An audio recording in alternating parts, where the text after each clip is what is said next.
Hello friends, 60 day challenge का day number 18 है आज। और डे नंबर 18 में आपको जो काम करने हैं उसमें कैलकुलेशंस, रीडिंग, योगा और एक्सरसाइज तो करने ही करने हैं। प्लस मैथ्स में ट्रिग्नोमेट्री का क्वेश्चन नंबर 90 से 120 तक करना है। ठीक है, आपने 3 दिन ट्रिग्नोमेट्री आपने क्वेश्चंस प्रैक्टिस किए और एक दिन उसका थ्योरी पढ़ा था, तो आप अप्रॉक्स 30 क्वेश्चंस मिला के 90 क्वेश्चंस आपने कर लिए हैं। आप 90 से 120 नंबर क्वेश्चंस तक करेंगे। और मॉक जो आपने ऑली बोर्ड का दिया है या अदर जो आपने मॉक देते हैं उसका एनालाइज करेंगे। एनालाइज करने का मतलब अर्थ ये है कि आप जिस क्वेश्चंस में ज़्यादा टाइम ले रहे हैं, जो क्वेश्चन आपके छूट जा रहे हैं या जो क्वेश्चन आपके गलत हो जा रहा है, तो उस जिस टॉपिक से जिस कॉन्सेप्ट पे ये चीज़ प्रॉब्लम हो रहा है उस कॉन्सेप्ट को पकड़ के आपको थोड़ा सा प्रैक्टिस कर लेना है उसका। ठीक है, ज़्यादा नहीं, 1 घंटा उसमें देना है। और ठीक है, मतलब आपको इसीलिए मेन टास्क थोड़ा कम दिया गया है क्योंकि आप एनालिसिस वगैरह सब करते रहे।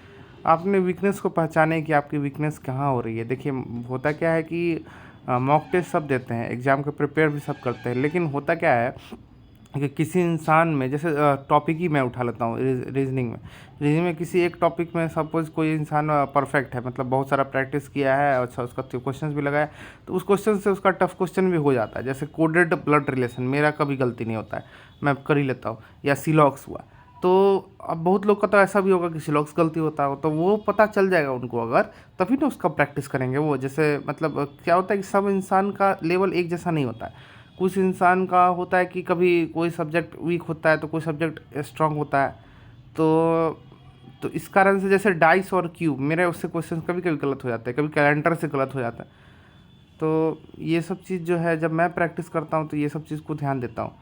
तो आप क्या कर सकते हैं कि आप अपने वीक सेक्शंस को पकड़ें और उस पर वर्क करें। ठीक है, उस पर क्वेश्चंस प्रैक्टिस करें, उसका थ्योरी जानें। और क्वेश्चन आपको 4 दिन 5 दिन अगर उस पर प्रैक्टिस करते रहेंगे ना, तो आपको ऑटोमेटिकली वो चीज़ सही हो जाएगा। ठीक है, एक दिन में सही नहीं होगा, क्योंकि जैसे आज वीक सेक्शन आप पकड़ लिए और आज सोचेंगे कि आज उसका प्रैक्टिस कर लेंगे तो कल वो चीज़ बेटर हो जाएगा। नहीं, आपको डेली बेसिस पे एटलीस्ट 1 वीक तक उस पर थोड़ा टाइम निकाल के आपको देना पड़ेगा। ठीक है, आप भले ही मेन टास्क को थोड़ा कम करें, लेकिन अपने वीकनेसेस पे वर्क करें, क्योंकि वीकनेसेस आपको अल्टीमेटली बहुत सारा वीकनेसेस मिल करके आपको क्या बोलते हैं, फेलियर की तरफ ले जाएगा। लेकिन अगर वही वीकनेसेस धीरे धीरे कम होते रहेंगे 1 वीक, 10 दिन, 15 दिन में, चारों सब्जेक्ट्स में, तो वो वीकनेसेस ऑटोमेटिकली जीरो हो जाएंगे आपके एग्ज़ाम आने तक। तो आपको अपने वीकनेसेस पे वर्क करने हैं, और इसीलिए मैंने आज टास्क थोड़ा कम दिया है। और मैं आशा करता हूँ कि अब जैसे जैसे अगले 1 वीक के अंदर मैं थोड़ा कम ही टास्क दूंगा, और आपको सॉल्व करवाऊंगा क्वेश्चंस, और आप जो मॉक देंगे उससे जो आपको वीकनेसेस पता चलेंगे उस पर आपको ज़्यादा वर्क करना है। ठीक है, इसमें काम रोल आपका ज़्यादा है, इसमें मेरा रोल कम है, तो इसलिए मैं ये इनिशिएटिव स्टार्ट किया हूँ। तो आई होप कि आप इसे भी फॉलो करेंगे। जब कोई एनालिसिस का पार्ट है उसे भी आप अपना सॉर्ट आउट करेंगे। इंग्लिश में आपको 40 वोकैब्स करने हैं, मतलब 1 वर्ड, इडियम्स और सीड, साइनो एंडो, ये सब आपको ब्लैक बुक से कर सकते हैं, पिनेकल की बुक से भी कर सकते हैं, और पंडित्स का PDF आता है उससे भी कर सकते हैं। आपको इंग्लिश में भी मौखिक एनालिसिस करना है। जैसे आपको ग्रामर में एक टॉपिक से क्वेश्चन गलती हो तो आप टॉपिक उसको पढ़ेंगे, उस टॉपिक के क्वेश्चंस प्रैक्टिस करेंगे। ठीक है, 50 क्वेश्चंस प्रैक्टिस किए। ऐसे करते करते आपको 4 दिन 5 दिन, मतलब जो 4-5 टॉपिक मिले, 4 दिन 5 दिन आपको ऐसे ही करते रहना है।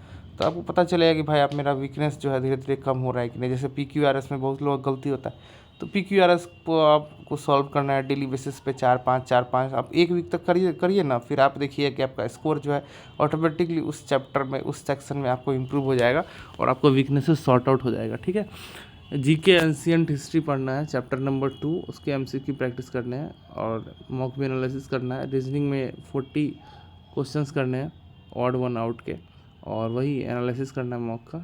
स्टैटिक GK में ओलंपिक गेम्स पढ़ाया परमार सर ने, उसे आपको करना है। एक सेक्शनल मॉक देना आपको मैथ्स, रीजनिंग और इंग्लिश का। Thank you.